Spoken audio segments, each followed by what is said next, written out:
கடகராசி நேயர்கள் எப்போவுமே சந்திரனை ஆட்சி வீடாக கொண்ட நேயர்கள். சந்திரன் அப்படின்றது மனம் சம்பந்தப்பட்ட விஷயம். எப்போவுமே மன விஷயத்தில் நிலையில்லாமல் இருக்கக்கூடிய ஒரு சூழ்நிலையாகவும், எளிதில் ஏமாந்து போகக்கூடிய ஒரு சூழ்நிலையில் இருக்கிறவங்களாகவும், எதையுமே நம்பக்கூடிய ஒரு சூழ்நிலையில் இருக்கக்கூடிய அமைப்புள்ளவங்க தான் கடகராசி என்பர்கள். நம்பி நம்பி ஏமாந்து போகிற சூழ்நிலை தான் அவங்களுக்கு எப்போவுமே இருக்குது. இவ்வளோ நாளாக அஷ்டம சனியோட தாக்கம் அப்படின்றது இருந்துக்கிட்டு இருந்தாங்க. அஷ்டம சனி இப்போ விலகிட்டாரு. உங்களுக்கு 12ஆம் இடத்துல இருக்கக்கூடிய குரு பகவானும் பார்த்தீங்கன்னா உங்களுடைய ராசிக்கே வரப்போகிறாரு. உங்கள் ராசியிலே உச்சம் பெறப்போகிறார். உங்கள் ராசிக்கார சந்திர பகவானுக்கும் குரு பகவானுக்கும் எப்போவுமே பகை அப்படின்றது மனசில் வச்சுக்கணும். குரு உட்கார்ந்த இடம்தான் பார்க்குற இடம் நன்மை அப்படின்ற அமைப்பு இருக்கிறதுனால குரு பகவான் உங்களுக்கு நல்ல ஃபேவரபிளான இடங்களை பார்க்குறாரு. உங்களுடைய 5வது ஸ்தானத்தை, 7வது ஸ்தானத்தை, 9வது ஸ்தானத்தை பார்க்குறாரு. இப்போ நல்ல பொருளாதாரம் சார்ந்த விஷயங்களில் பிரச்சனைகள் இருந்தாலும், நல்ல குடும்பம் சார்ந்த விஷயங்களில் நல்ல மகிழ்ச்சியான அமைப்பு வரக்கூடிய வாய்ப்பு இந்த வருஷம் இருக்குது. 8ல் சனி பகவான் இருந்து அஷ்டம சனியை நடத்தி நகர்ந்துட்டாலும் கூட, 8ல் எந்த கிரகங்கள் வந்தாலும் ஒரு பாவகிரகம் வந்ததுன்னா அது ஒரு தொந்தரவை கொடுக்கக்கூடிய அமைப்பு அப்படின்றது உண்டு. ஸோ 8ல் இப்போ ராகு உட்கார்ந்துருக்காரு. உங்களுடைய 2ஆம் இடத்துல கேது உட்கார்ந்துருக்காங்க. அஷ்டம சனி மட்டும்தான் பாதகம்னு இல்லை, அஷ்டம ராகுவும் தொந்தரவை கொடுக்கக்கூடிய வாய்ப்பு இருக்குது. அதனால் உங்களுடைய ஜாதக அமைப்பு படி, தசாபுத்திகளை படியும் பார்த்துட்டு உடல் ஆரோக்கிய நிலையை கண்டிப்பாக கவனமாக பார்த்துக்கணும்.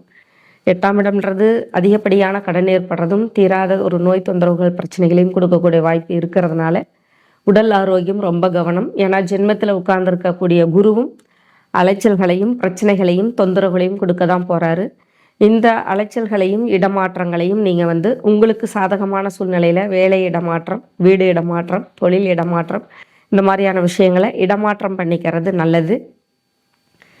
உங்களுக்கு 5வது ஸ்தானத்தை குரு பார்க்குறாரு. அப்படிங்கும்போது குழந்தை பாக்கியம் கிடைக்கக்கூடிய சூழ்நிலை நல்லா இருக்குது. தாமதமான அவங்களுக்கு குழந்தை கிடைக்கிறதும் நல்லா இருக்குது. கல்யாணம் ஆனவங்களுக்கு உடனே குழந்தை கிடைக்கிற வாய்ப்பும் நல்லா இருக்குது.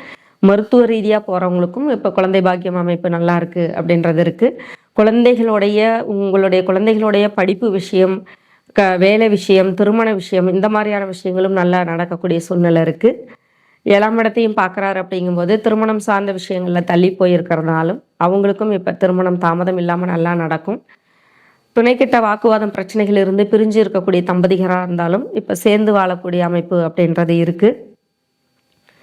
உங்களுடைய 6வது ஸ்தானத்தை சனி பார்க்குறாரு. ஸோ கடன் சம்பந்தப்பட்ட விஷயங்கள் அப்படின்றது கொஞ்சம் அதிகரிக்கக்கூடிய சூழ்நிலை வரும். சுப கடனாக மாற்றிக்கிறது நல்லது. அதுக்கு அப்போ வீடு கட்டுறது, திருமணம் பண்ணுறது, குழந்தைகளுக்காக ஏதாவது செலவு பண்ணுறது, இந்த மாதிரியான விஷயங்களில் நீங்கள் சுப கடனாக மாற்றிக்கலாம்.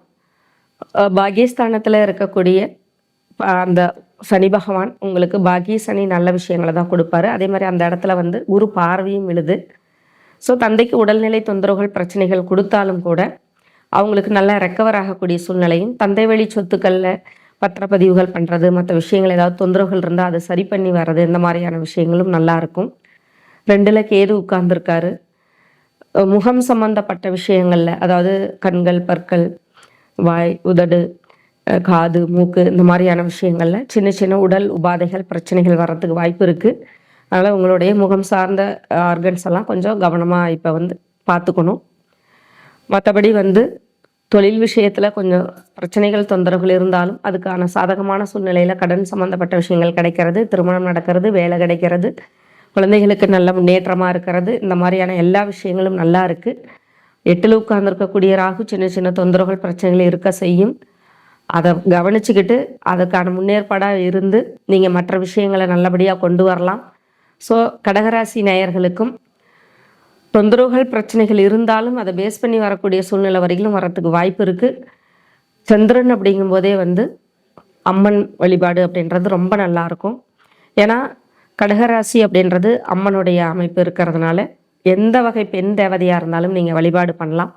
பௌர்ணமி அன்னைக்கும் நீங்கள் நிலாவை வழிபாடு பண்ணலாம்.